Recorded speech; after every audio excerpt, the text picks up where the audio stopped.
এই যে ঢাকাইয়ের লোকটা, এই লুঙ্গি পরে কেন জানেন? কারণ লুঙ্গির কোষার মধ্যে এটা ওষুধ খাওয়া যায়। বরিশাল, নোয়াখালী এইসব লোক সবাই গালাগালি করে। মুই তো রংপুরের লোক, মুই কাউকে গালাগালি করো না, কারণ গালাগালি করা তোমার স্বভাবের মধ্যে নাই।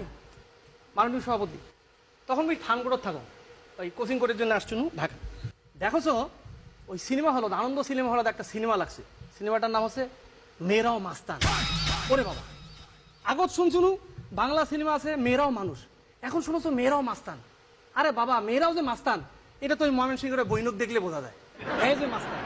আরে বোন, তুই যে এটা এসে বসছিস, এই যে আরেকজন বোন বেল টেপেছে, এত বড় সাহস হয়েছে তোমার করতে থাকি। এতদিন তো ঘরের মধ্যে বোরখা পরি থাকি নাকি লয়। এই যে তোমরা আসিয়া টেলিভিশনের যে কথা কয়েছেন, এটা কার জন্য কথা কয়েছেন? এটা বেগম রোকেয়ার জন্য কথা কয়েছেন। বেগম রোকেয়া তোমাকে এই সাহস দিছে, এই লিখছে জাগো গো ভগিনী। এর বাড়ি কোনটে? এর বাড়ি রংপুর। এখন কথা নাই, আরো কথা আছে গফরগাঁও নিয়া। মাননীয় সভাপতি, বাংলাদেশের সর্বোচ্চ রেলওয়ে কারখানা হচ্ছে মোর রংপুরের সৈয়দপুরত।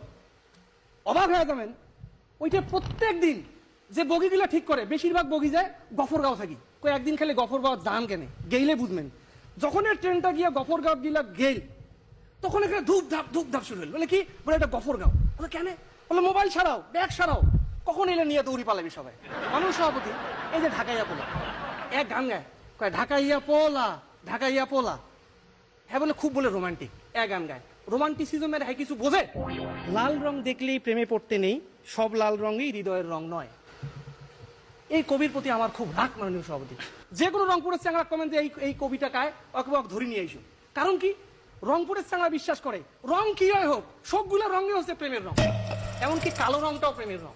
কোনো মেয়ে যদি বোরখা পরে যায় মাননীয় সভাপতি, রংপুরের ছেলে কিন্তু তাও ওর প্রতি প্রেমিক। কারণ প্রেমিক। আমাদের সাথে একজন রাষ্ট্রপতিও কিন্তু প্রেমের কবিতা লিখেছেন। আপনারা কয়জন লিখছেন? আমরা কিন্তু কখনোই এইসব নিয়ে হ্যাঁ কিসের প্রশ্ন? রংপুরের লোকজনকে তো আপনারা মফিজ কন না? মফিজ তো কন। তা মফিজ মানে কি? আমরা কি কখনো রাগ করি? আমরা কখনোই রাগ করি না। মফিজ মানে হলো মফস্বল ফেরত। বোকা। বোকা না, মফস্বল ফেরত। মানে এই মফস্বলে বসে সে কৃষি কাজ করবে, দেশটার জন্য কাজ করবে, তারপরে দেশটার উন্নয়ন করবে। আর বরিশালের আইসা কিছুই করবে না, লঞ্চে করে আসবে, হ্যাঁ নৌকাত করে আসবে, আইসা করবে মুগোবাড়ি বরিশাল, মুই নোয়াখাইল্লা, মুগোবাড়ি গফরগাঁও। এইটা তো কোনো কথা হইল না। এই যে মোট যশোরের বড় ভাই কইল মঙ্গা থেকে আসছি।